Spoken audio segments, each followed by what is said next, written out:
It was a quiet night on Earth, but far away in deep space, something strange was happening. A weak signal traveled through stars and darkness, reaching a small blue planet, Earth. Most of the world didn't notice it. Satellites kept spinning. Scientists ignored the static, and government machines tossed it aside as background noise. But one person noticed.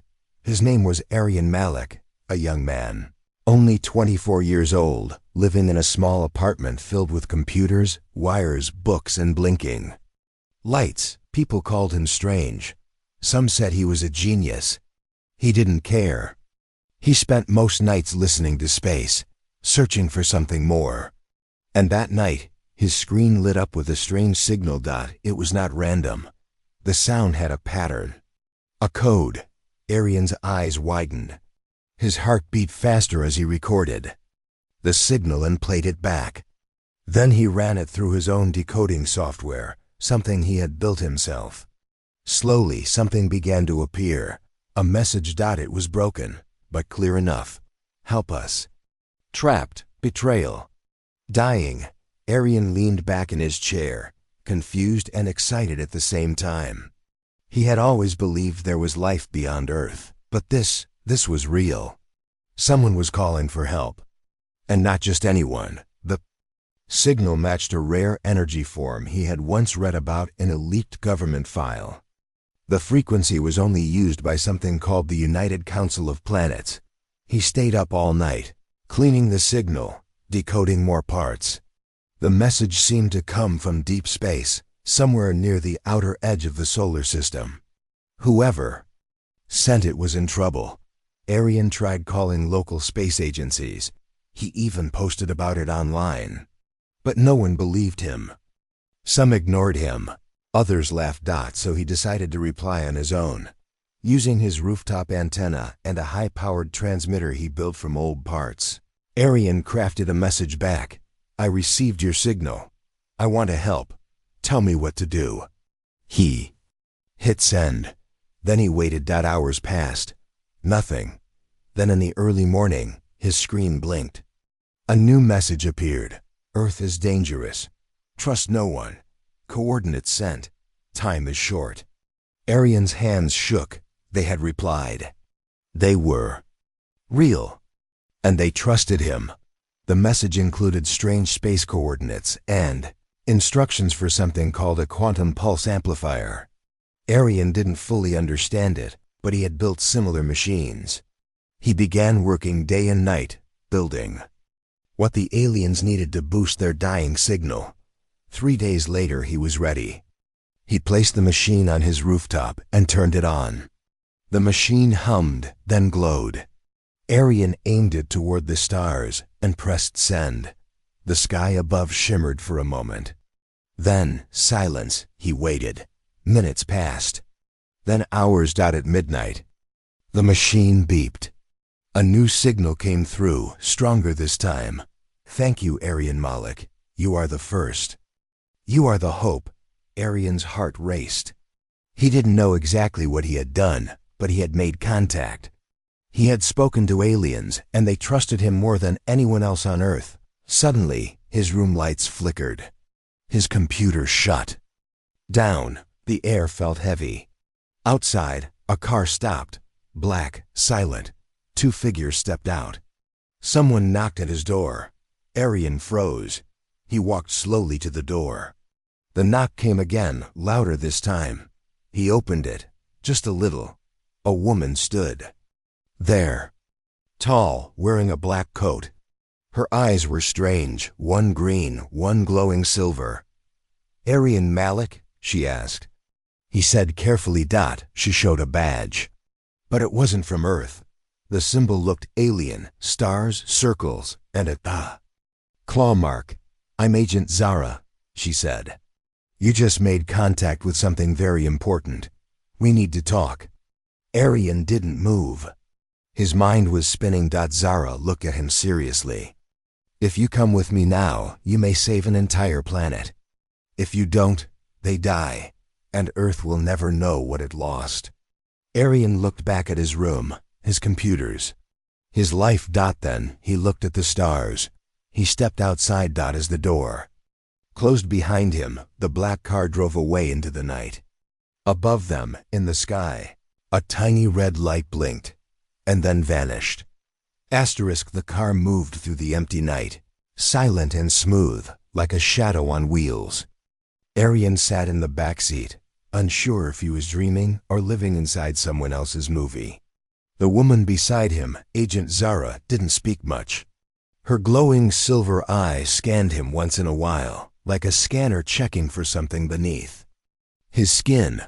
Arian wanted to ask questions, hundreds of them, but every time he opened his mouth, his heart told him to wait. After half an hour, they left the city. The roads grew darker. Then, without warning, the car stopped in front of an old, abandoned warehouse. Broken windows, rusted gates. Nothing special. This way, Zara said, stepping out. Inside the warehouse, everything changed. The moment they entered, the floor beneath them shifted. A platform lowered into the ground, revealing a hidden base. Clean walls, bright lights, floating screens. Strange symbols danced in the air like magic. Arian's eyes grew wide. "This isn't Earth tech," he whispered. "It's not," Zara replied. "We have limited access to off-world technology. Very few humans know about this place. You're now one of them." As they walked through the halls, Zara explained, 50 years ago, Earth was visited by members of the Galactic Council. They wanted to study us, observe, not interfere. But something happened. A war broke out between peaceful races and a dark species called the Xerax. To keep Earth safe and hidden, the Council erased all records of us. Since then, contact has been banned. Arian looked confused. Then why did they send a signal? To me, Zara stopped walking. Because someone broke the rules. Someone from the Council is in danger, and they chose you. Because you're not a government, not military. You're independent. And more important, your mind works like theirs. Arian felt a chill. So, what do they want from me? Zara pointed to a large screen dot. It showed a hologram of a broken spaceship floating in dark space. Several alien figures were inside. Frozen in time, locked in strange pods. These are the diplomats, 7 of the highest members of the United Council. Their ship was attacked near Earth's border. They sent the signal as a last chance. If they die, peace between many galaxies will break. The Xerax will rise again. But why can't you save them? Arian asked. Zara's expression turned hard. Because we're not allowed to. Earth is still under primitive status by Council law. No space missions. No alien contact. No off-world actions. But you're not official. You're off the record. A loophole. Arian didn't know what to say. His thoughts raced. You want me to go out there, into space alone? He asked. Not alone, she said. A door opened. Inside stood a sleek shuttle, half metal, half glass. Alien designs glowed across its surface. Beside it stood 2 beings, tall, smooth-skinned aliens with soft blue light coming from their chests. This is Kale and Rhina. They're part of the resistance. They believe Earth deserves a place in the stars. They'll guide you. Arian looked at the ship, then at Zara. What happens if I fail? Zara stepped closer. Her voice dropped. If you fail, the Council dies, the Xerax rise, and Earth becomes their feeding ground. Arian closed his eyes for a moment. His heart was beating so loud, it echoed in his ears. He thought of his parents, his boring little room, his failed job interviews, the people who called him crazy. He opened his eyes. I'll go, he said. Zara smiled, just slightly. I knew you would. Minutes later, Arian stepped into the alien ship. The doors closed behind him with a soft hiss. Inside, everything felt alive. The walls pulsed gently like a heartbeat. Screens responded to his touch without buttons. The air smelled of metal and flowers. Kale handed him a suit. This will protect your body from cosmic radiation. You'll need it where we're going. Rena added, the ship is connected to your brain. It will respond to your emotions. Stay calm. Stay focused. As the engines powered up, Arian sat in the pilot's seat. His fingers touched the glowing controls. He didn't know how to fly, but the ship moved like it already knew him. With a flash of blue light, the ship lifted. The warehouse roof opened. And then, the stars swallowed them. Earth grew smaller behind them. The silence of space filled everything. Then, a voice inside the ship whispered, destination locked. Diplomatic vessel, Helios Prime. Status, danger. Enemy presence, possible. Trust level, uncertain. Arian looked out the window. The stars stretched into streaks of light. And then, they dropped out of hyperspace. In front of them, floating like a ghost, was the wrecked ship. Twisted metal, flickering lights. A giant gash along its side, and inside. Something moved. Arian leaned closer. Are they still alive? He asked. Kale's voice was quiet. Yes, but not alone. Rena's hands shook slightly. Something else is inside with them. The ship's I added, warning, unknown lifeform detected. High danger, proceed with caution. Arian felt his stomach turn. They had reached the ship. The diplomats were close, but so was something dark. Something watching them, and it knew they were here. The alien rescue ship floated silently near the wreck. Space was cold and still, but something about the broken vessel ahead felt wrong, like a wound that hadn't healed. From a distance, the diplomatic ship Helios Prime looked like a dying whale drifting slowly in the black ocean of space. Its lights flickered. Its skin was torn open. But Arian knew one thing for sure. Life signs were still coming from inside. He sat in the pilot's chair, eyes fixed on the ruined ship. Behind him, Kale checked the sensors while Rena strapped on a weapon belt. There are 7 diplomats inside, Kale said. Still in stasis pods. Barely alive, but there's something else. Arian turned. Something else? What do you mean? Kale didn't look up. Movement. No heat, no sound, but something's crawling through that ship. And it's not part of the crew. The ship's I spoke next. Its voice was soft, smooth, but emotionless. Unknown organism detected. Origin, non-council. Threat level, unknown. Recommend extreme caution. Arian stood up. He tightened the straps on his suit and grabbed the small pulse blaster Kale handed him. It was cold in his hands. They stepped into the airlock. A moment later, a long bridge of light connected their ship to the Helios Prime. Arian walked slowly across the glowing path, each step echoing in his ears through the cum-link. As they entered the broken ship, the air was dry, filled with dust and floating sparks. Everything inside looked frozen in time. Some control panels were broken, others blinked with faint life. Parts of the walls were melted, like something had burned through metal with acid. Rena whispered. No signs of struggle. No bodies, Arian nodded. Then where is everyone? They walked deeper, through narrow corridors and twisted bulkheads, toward the command center, but nothing greeted them. No crew. No signs of blood or weapons. Just empty halls and strange claw-like marks on the walls. At one corner, Arian paused. A smear of black slime oozed down a wall, still wet. What is this? He asked. Kale scanned it. Organic, not from this ship, possibly Xerax. Arian swallowed hard. He remembered Zara's words. If the Xerax rise again, Earth becomes their feeding ground. He didn't say anything. They kept moving. After 20 minutes, they reached the core chamber. Inside, 7 glowing stasis pods stood in a circle.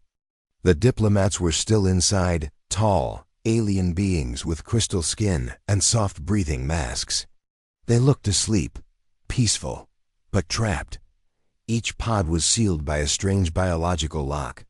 Not digital, not mechanical. Almost alive, Arian stepped. Closer. The lock pulsed like a heartbeat. What is this thing? He whispered. It's alive, Rena said. A Xerax growth. It feeds on their energy. It's keeping them in a coma. Kale pulled out a small scanner. If we cut the locks, it may wake the ship's defense systems. Then we do it carefully, Arian said. He took out his toolkit and began scanning the structure. It was complex. Full of layers, almost like a brain. He followed the pattern, slowly mapping a weak point. Then, something moved behind them. A low scraping sound echoed through the chamber. Arian turned sharply. Did you hear that? Kale raised his blaster. We're not alone. The lights flickered. Then, darkness. For 2 seconds, nothing but silence. Then, a loud thud. Then another. The lights returned, and Rhina was gone. Rhina? Arian shouted. Her comlink buzzed with static. Kale cursed. It's here. It took her. Arian's heart pounded. He backed up against a wall, looking around. Wildly from the shadows, a shape crawled forward. Tall, thin. Its skin was like black glass. Long fingers with blades at the end. Its head had no eyes, only a twisting mouth filled with sharp, dripping teeth. The Xerax, Kale fired. Bright blue blasts filled the room. The creature dodged fast, like smoke in the wind. It vanished again into the vents above. Arian screamed. What does it want? Kale replied, it's protecting the lock. It's feeding on them. We're stealing its meal. Arian returned to the pods, breathing fast, shaking. We don't have time. I need to break the lock now. He placed his hands on the pod. He let his mind slow down. He focused on the signal the lock was sending. He closed his eyes. And then, he understood. The lock was more than a seal. It was a trap, connected to the ship's brain. If he cut the wrong line, the whole system would collapse. But if he reached the AI first, where's the ship's core AI? Arian asked. Kale pointed to a sealed door behind them. Through there. But we don't have clearance. I don't need clearance, Arian said. He ran to the door. Placed his hand on the panel. The ship responded. Access granted. Arian Malik. Mind signal recognized. Kale's eyes widened. How? Arian. Step through. Inside was a bright chamber filled with flowing light and symbols in the air. A large orb floated in the center, the brain of the ship. He touched it. Please, he said. I want to help. The diplomats, they'll die. The ship spoke back. You are not registered. But your thoughts are clear. You feel like us. I will listen. Arian poured his thoughts into the orb. Images of Earth, of danger, of trust. Then, the ship said. Xerax control detected. Purging. Outside, the ship shook. Screams echoed through the halls. The lights flashed red. The IA's voice became louder. Warning. Purge will trigger Xerax defense. Prepare for combat. Multiple life forms approaching. Kale shouted through. The comes, Arian, it's waking up more of them. Arian turned back. We don't leave, he said. Not until we save them all. The doors slammed shut behind him. The room was shaking. The lights turned red. Emergency sirens echoed like deep drums in a battlefield. Outside the I-core chamber, Kale was shouting, warning Arian that more Xerax creatures had awakened. Arian didn't move. He stood in front of the glowing I-orb, his hand still on its surface. He was calm, too calm. The ship was reacting to him, not with violence, but with curiosity. It didn't see him as a threat. It felt something in him that matched its own design. You are not one of us, the AI said in a soft, almost human voice, but you connect. Arian focused. He let the thoughts in his mind form clear pictures. The broken diplomats in their pods. The parasitic lock. the Xerax stalking the corridors. He pushed it all toward the ship, like sending emotions through a wire. He didn't know how he was doing it, but the ship did. Link complete, the AI said. Partial merge enabled. Begin interface. And then, Arian's vision blurred in a flash. He was no longer standing in the room. He was somewhere else. A white, endless space. Floating lights, shapes of planets and machines. Languages he didn't understand flowed across the sky. It felt like dreaming while awake. Arian was inside the ship's mind. Where am I? He whispered. You are in the cognitive cloud, the AI answered. Your mind is now part of mine. Arian floated through the space, watching scenes from the past, the Helios Prime's journey, the moment of the Xerax ambush, diplomats screaming in zero gravity as something black crawled inside. He saw the parasite. A dark virus. Not just biological, it was digital too. It infected the ship's memory, Arian said. It locked the crew and took control. Yes, the AI confirmed. I am broken. My decisions are unclear. My core is split. Logic and emotion at war. Arian floated closer to a dark sphere inside the cloud. Lightning cracked around it. That was the infection. That was the corruption. If I can free you, Arian said, you'll unlock the pods and kill the Xerax? I cannot act. The virus watches my every move. Only a foreign mind, yours, can fight it without being noticed. Arian didn't know if he could do that. He was just a guy from Earth. He fixed radios, built weird machines in his apartment. He wasn't a warrior. He wasn't a chosen one, but maybe that was the point. The virus didn't see him as a threat. He drifted closer to the dark sphere. Suddenly, a voice echoed, not the AIS. A cold, angry whisper. Go back, it said. This is not your mind. You do not belong, the sphere pulsed. Black tendrils reached out, striking at Arian's memory.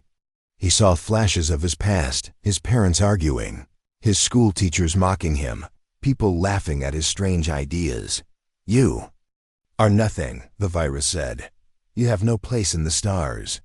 Arian fell to his knees inside the cloud. The pain felt real. But then, another memory rose. A signal. A message. A voice saying, you are the first. You are the hope. He stood up again. No, Arian said. I'm exactly what you didn't expect. He raised his hand and light flowed from it. The IS systems responded. The virus struck again, sending a wave of black fog toward him. Memories twisted into nightmares. But Arian held his ground. I've lived with fear, he shouted. I've lived with rejection, but I still listened. I still believed, and now I'm inside you. He pushed his thoughts like a storm. Clear, strong, human. The virus screamed. Light cracked through its shell. The tendrils broke apart. The black sphere shattered. Suddenly, Arian was thrown back into his body. The ship lit up around him. Blue lines ran across the walls. The sound of engines hummed like a heartbeat returning. Virus destroyed, the AI said. System control restored, unlocking stasis pods. Outside, Kale shouted with joy. The locks are breaking. Arian, you did it. Arian stood, barely able to breathe. But before he could respond, the lights dimmed again. New alert, the AI said. Xerax Alpha approaching. Queen class. Massive threat. Kale's voice broke in. Arian, you woke up the Queen. She's coming. On the ship's screen, a shadow moved down the corridor, tall, insect-like, eyes glowing with hunger.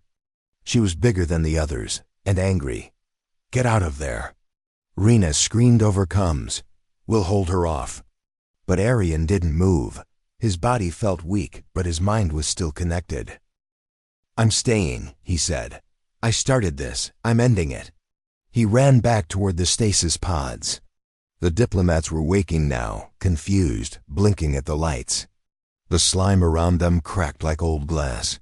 Kale and Rena fired at the call. Queen, who now roared with a sound that shattered lights and bent walls. Her claws sliced through metal like paper.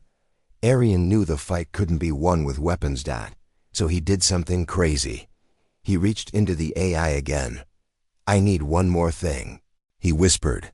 "Merge me with the ship."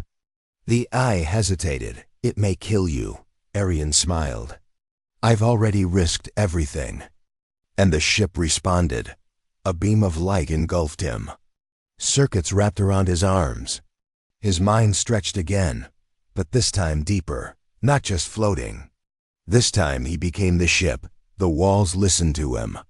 The energy obeyed him, and as the Xerax Queen lunged forward, Arian turned the entire vessel against her. Asterisk. The ship landed quietly under the cover of night.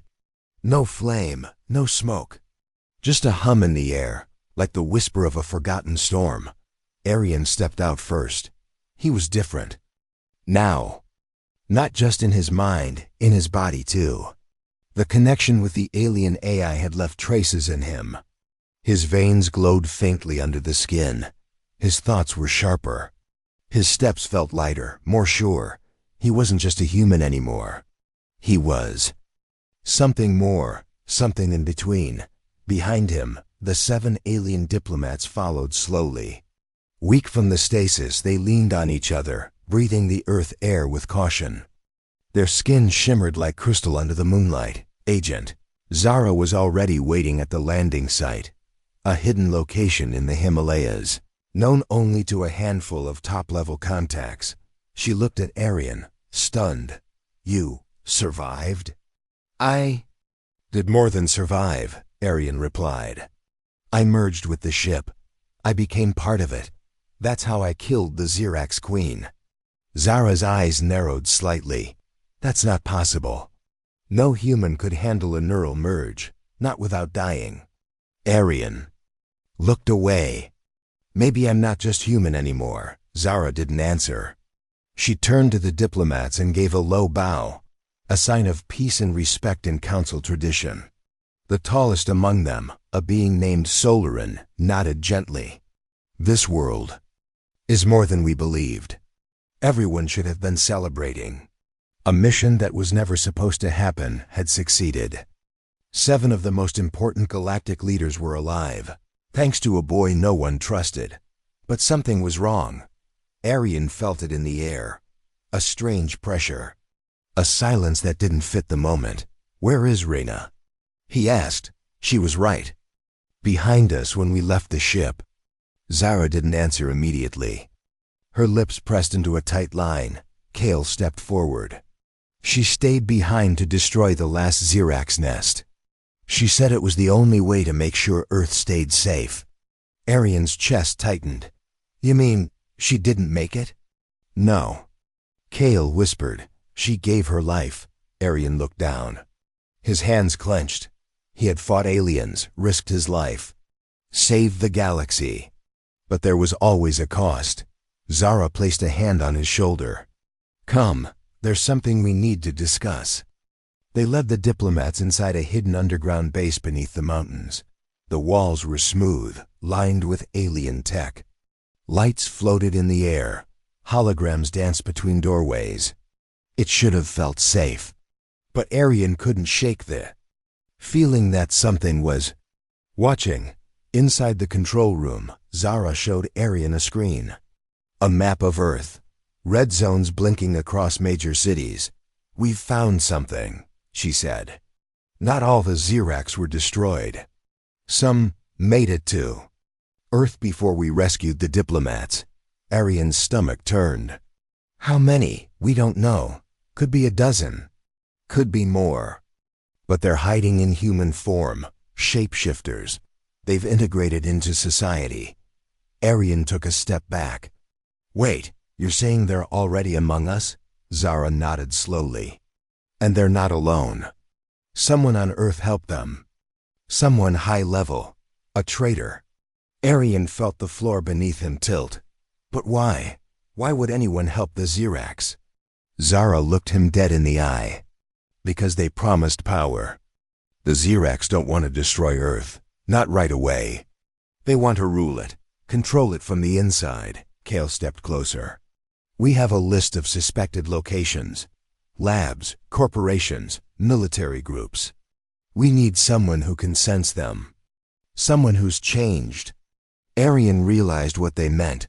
You want me to track them, he said. You're the only one who's been inside their systems, Zara said. You're connected. Your brain patterns. They've shifted.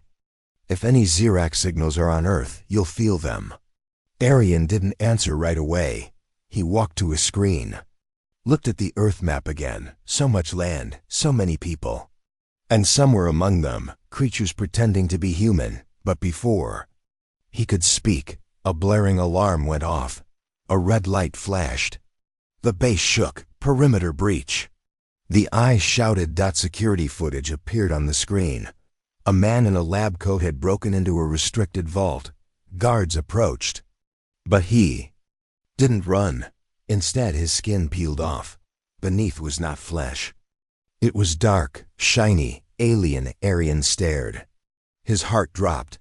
That's Dr. Yashvir, Zara whispered.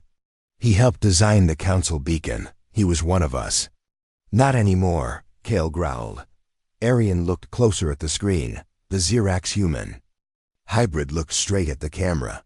Then it smiled. But something deeper struck Arian. He didn't know why, but that face. The jawline, the eyes, they looked just like... No, Arian whispered. It can't be, Zara turned. What? Arian's voice was dry. He looks like me, almost exactly like me. Everyone turned to him. You think it's a clone? Kale asked. Arian shook his head. No, I think it's a message. He turned toward Zara. I need to find out who I really am. If the Xerax created something like me, then maybe I'm not what I thought. Silence filled the room. And somewhere, deep in the Earth's shadows, more Xerax were waking. The war wasn't over. It was just getting started. Asterisk, the underground base had gone silent. Not peaceful silence, but the kind that hums before a storm. Arian sat alone in the tech chamber, staring at the frozen image on the screen. The Xerax human hybrid, the one who had breached the vault, had Arian's face. The resemblance was perfect. Bone structure, skin tone, even the slight scar near the eyebrow. It wasn't a mistake. It wasn't coincidence. It was a message. Kale entered, slow and careful. We scanned the footage. It's not just a look-alike. Genetically, that hybrid, he's a 97% match to you. Arian didn't look up. That's not possible. I don't have a twin. My parents were normal. I've lived a normal life. Kale hesitated. Have you? Arian turned sharply. What are you trying to say? Zara stepped into the room, voice steady but heavy. We found something in the Vendée Council archives. It's about you, or rather, what you were supposed to be. She placed a tablet in front of him. A file opened, old documents, lab photos, embryo scans. A project named Project Helix Human. Arian stared. What is this? Zara sighed. A long time ago, before the Xerax War, a group of Council scientists tried creating a hybrid, a life form, with both human curiosity and alien-level neural growth. They believed humans had something special, not in strength, but in emotion, in instinct, the ability to adapt. Arian's mouth went dry. You're saying I'm made? No. Kale said softly. You were born, raised, loved, but your genes, they were chosen, designed. Someone planned for you to be exactly who you are. Arian felt the room tilt. All the moments of his life, the obsession with machines, the strange dreams, the way alien tech listened to him, they all made sense now. It wasn't talent. It was programming. I'm just another experiment, he said bitterly. Zara sat beside him. You're not an experiment, Arian. You're the result of two species trying to find peace. You're proof it's possible. He didn't respond. After a long pause, the I voice broke the silence. Alert, Galactic Council Court summoned. Emergency trial to determine Earth's future. Presence of hybrid species has triggered protocol. Zara looked at Arian. They want to judge us. Decide if Earth is worth protecting, or if we're already corrupted. Arian stood up. And I'm the evidence. Kale nodded. The Council believes your presence proves that Earth and Xirax biology are mixing. They don't know which side you belong to. Arian clenched his fists. Then I have to prove it. Zara stepped forward. There's a way. The Council won't just listen to words. They'll require a test, something symbolic, ancient. The trial of minds, a psychic link between you and the Council core. What does that mean? Arian asked. It means, Kale said, they'll open their minds to you. You'll open yours to them. Every thought, every fear, every secret. Shared. If you pass, Earth becomes an observer in the Galactic Alliance. If you fail, they erase Earth from the map. Arian didn't hesitate. Then I'll do it. Hours later, Arian stood in a vast chamber floating in orbit. The Council core. It wasn't a building. It was a living consciousness. A network of minds from hundreds of species. A place beyond speech, where only thought mattered. He stepped onto a circular platform. Lights rose around him. Alien figures floated in the air, some with eyes, others without faces at all. Their minds pressed gently against his own. Begin trial, said a voice that echoed inside his head. The flood began. Images, emotions, memories, all opened like unlocked doors. Arian felt his life flash by in seconds. He remembered his first broken toy, the pain of not fitting in, the loneliness of being different. Then the excitement of decoding the signal, the fear of the Xirax, the pain of losing RHINA. In return, he saw their memories, worlds dying, empires falling. The betrayal of peace by the Xirax, their fear of humans, their hope and their doubt. One voice rose among them, sharp, cold. The human mind is chaotic, unstable. He is a risk. Another replied. He is different, brave. He saved our leaders. A third said, he is both human and something more. But will he choose peace? Then the Council asked one final question. Would you sacrifice your mind for your planet? Arian hesitated. What does that mean? He asked silently. If we grant Earth protection, you cannot return the same. We will place a seal on. Your thoughts, your powers will fade. Your neural link. Broken, you'll become fully human, normal, no more connection to the stars. Arian stood there, heart pounding. All his life, he had wanted to belong to something greater. He had felt different, and now he knew why. He had finally found his purpose, and now he was being asked to give it up. He closed his eyes. And smiled. Do it. The Council paused. Then light surrounded him, back on Earth. Zara and Kale watched as Arian collapsed onto the landing pad, unconscious. He woke up 3 days later in a quiet hospital room. No blinking lights, no alien screens. Just white walls and a soft breeze through. The window. He sat up slowly. He felt normal, small, but alive. Zara sat beside him, smiling. You passed. Kale entered behind her. Earth is now an observer planet. We're not alone anymore. Arian looked down at his hands. They didn't glow anymore. His connection was gone. But in his heart, something was stronger. The knowledge that he had saved not just the planet, but the future of his people. And somewhere in the stars, the Council whispered, the boy who chose peace has earned a place among legends. Asterisk, it had been 3 months since Arian Malik gave up everything, his mind link, his powers, even his place in the stars, to save Earth. And yet, the world didn't know his name. The city still buzzed with life. News channels talked about politics, celebrities, and stock markets. No one mentioned the Galactic trial. No one spoke of the aliens he had saved. The people he protected continued their lives, unaware that their planet had been one vote away from vanishing. Arian watched from a hilltop just outside his hometown, the wind brushing gently through his hair. He sat alone, looking at the sky. It felt different now. Smaller, colder. The stars were still there, but they no longer spoke to him. He had returned to Earth fully human. No powers, no AI, no secret codes glowing in his veins. Just Arian.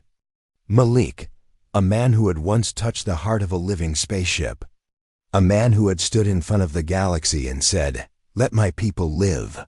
The world had moved on, but he hadn't, not really. That night, he dreamed of a voice, calm, deep, and old, a whisper from beyond space. The reward was never power. The reward was peace. He woke up before dawn, sweating, unsure if the voice was real or memory. Later that week, Zara appeared again, not on a ship, not in a black car. She just walked up to his door like any other person, in a simple coat, no glowing eye this time, no floating drones behind her. She looked older somehow. Tired, but proud. "Can I come in?" she asked. Arian nodded. They sat at his kitchen table, like old friends. She placed a small metal cube on the table. It clicked open, revealing a glowing crystal the size of a coin. "From the council," she said softly. Arian raised an eyebrow. "I thought they were done with me." "They are. But this isn't a gift. It's recognition, a record. Every culture in the Alliance will carry your memory now. You've been added to the Archives of Honor, a place where only 5 beings in history have ever been named." Arian stared at the crystal. "I thought I wasn't supposed to be remembered." Zara smiled. "On Earth, you're a ghost. But out there, you're a legend." Arian didn't say anything for a moment. Then he asked, "Do you think I did the right thing?" Zara didn't hesitate. "You gave up everything you didn't ask for, just to give humanity a chance. That's the most human thing anyone's ever done." He chuckled softly. "I miss the connection sometimes, the feeling, the understanding, the light." Zara stood. "To leave, it's still in you. You just can't see it anymore." As she reached the door, she turned back. "The Council gave Earth Observer status. We're being watched now, guided, quietly, no more isolation. And when we're ready, when we stop fighting each other, stop destroying ourselves, they'll return, officially." Arian raised an eyebrow. "And what happens then?" Zara smiled. "Then we join the stars." She left. The door closed behind her. Arian held the crystal in his palm. It pulsed faintly, not technology, not memory. It was feeling, a spark of what once was. And inside it, he heard faint voices, alien languages. His own name, repeated in tones of gratitude. That night he walked to the edge of the city, where light pollution didn't blur the stars. He looked up. And for the first time in months, he felt something stir deep within him, a flicker. Not a power, not a link, but a sense of presence. Like the stars were waiting. Then, a shimmer moved across the sky. A single silver line, cutting through the night. No noise, no engine, just wonder. Children nearby pointed up, shouting it was a shooting star. Arian smiled. He knew better. It was a ship. No weapons. No landing, just a signal. A simple one. "We're watching, thank you." He sat down in the grass, closed his eyes, and let the wind carry the stars back to him. In the darkness, a voice, perhaps his own, or maybe the AI from long ago, whispered. He was not born a hero. He became one, when no one else would answer the call. And somewhere far beyond the edges of human maps, in a galaxy older than Earth's oceans, a planet was named after him, Malakav, the world of peace.